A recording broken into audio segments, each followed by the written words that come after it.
Hello guys, let's see a very important question for both class 9th and 10th. Prove that root 2 is irrational. Root 2 को हमको irrational proof करना है। तो देखिए किसी चीज़ को हम प्रूफ कैसे कर सकते हैं, जैसे ट्रू है तो ट्रू को हम फॉल्स कैसे प्रूव कर सकते हैं। जो भी ट्रू का स्टेटमेंट होगा उस स्टेटमेंट को हम गलत कर दे तो वो ओबियसली फॉल्स होगा। मतलब क्या है कि रूट 2 इरेशनल है तो मैं ये प्रूव कर दूं कि रूट 2 रेशनल नहीं है। तो रूट 2 अगर रेशनल नहीं होगा तो रूट 2 इरेशनल तो होगा। ठीक है, तो let root 2 is rational, let root 2 is a rational number. Root 2 को मैं एक रेशनल नंबर मान लेता हूं। अब रेशनल नंबर माना है, अब मैं ये प्रूफ कर दूं ये रेशनल नंबर नहीं है तो अब ऑब्वियसली बात है जब रेशनल नंबर नहीं होगा तो वो रेशनल नंबर होगा।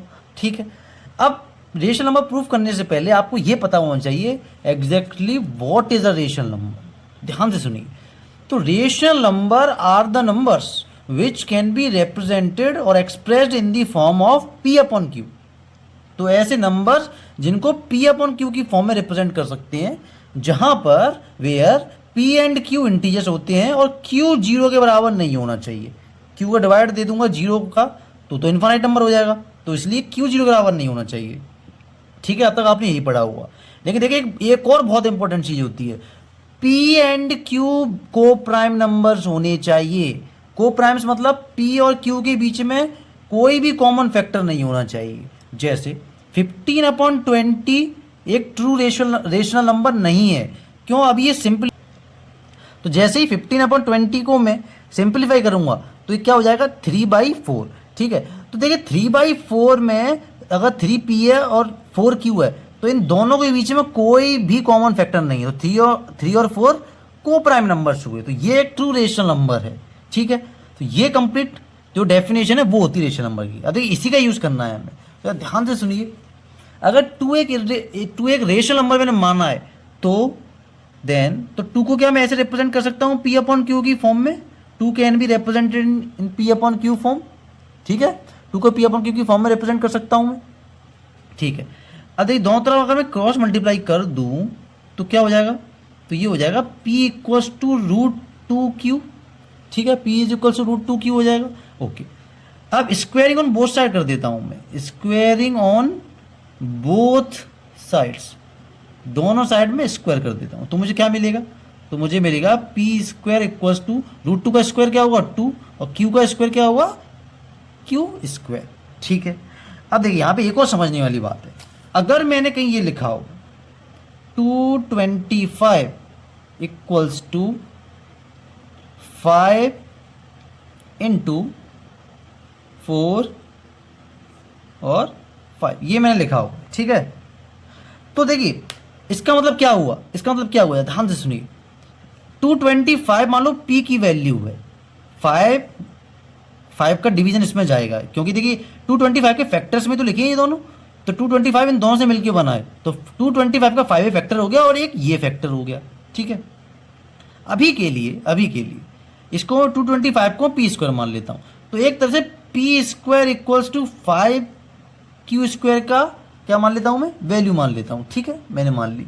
ठीक है, ओके, जब मैंने ऐसा मान लिया तो जब ध्यान से सुनिए 5 का डिवाइड पी स्क्वायर में जाएगा ही जाएगा क्योंकि पी स्क्वायर के ही तो ये दो फैक्टर हैं, तो 5 जो होगा 5 divides P square.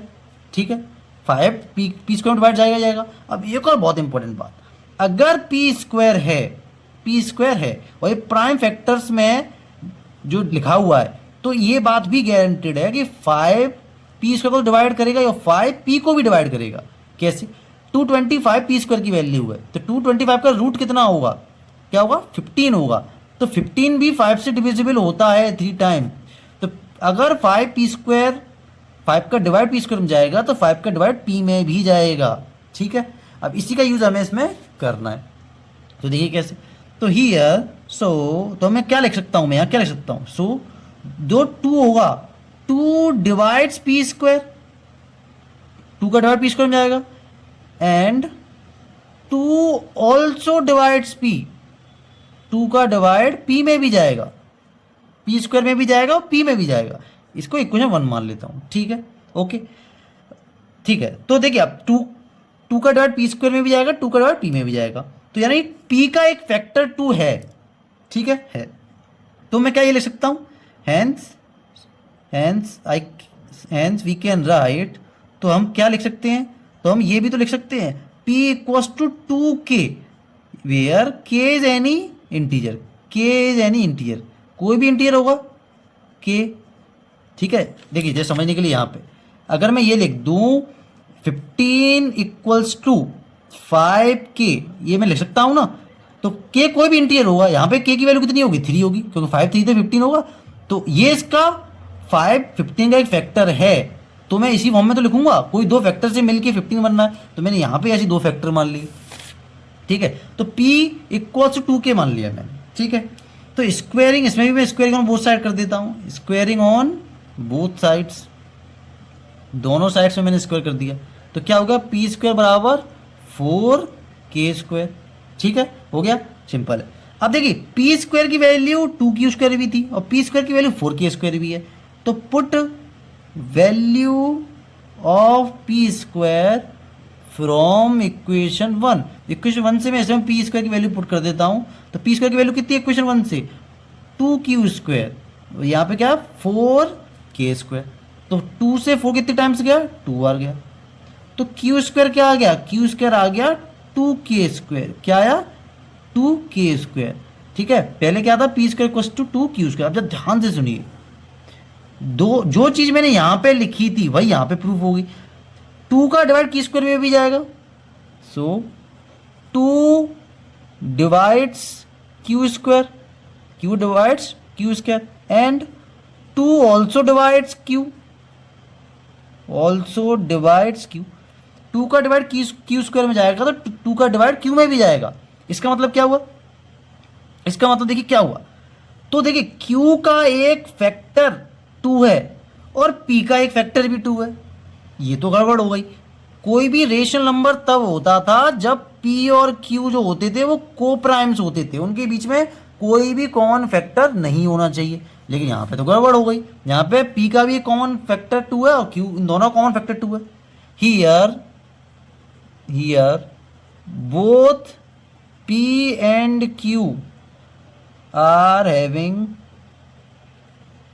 a common factor 2, are having a common factor 2, so p and q are co-prime, are not co-primes, co-prime are not co-prime numbers, are not co-prime numbers। तो जो हमने अब रेशनल नंबर माना था √2 का, वो तो हमारा जम्पशन गलत हो गया, विच कॉन्ट्राडिक्ट्स माने जो हमने माना है वो बात गलत हो गई, विच कॉन्ट्राडिक्ट्स आर अजम्पशन, जो हमने माना था वो बात तो गलत हो गई कि √2 रेशनल है। जब √2 रेशनल नहीं है तो √2 क्या होगा, देयरफॉर, तो √2 क्या होगा, रेशनल नहीं है तो √2 is irrational. It was that easy. तो अगर √2 कैसे इरेशनल प्रूफ करना है ये मैंने आपको बता दिया। सिमिलरली √3 आए या √5 आए वो भी सेम इसी फॉर्मेट में करना है, एग्जैक्टली सेम फॉर्मेट में, 2 की जगह 3 आ जाएगा या 2 की जगह 5 आ जाएगा, जो भी इरेशनल नंबर प्रूफ करवाया हो। Thanks for watching.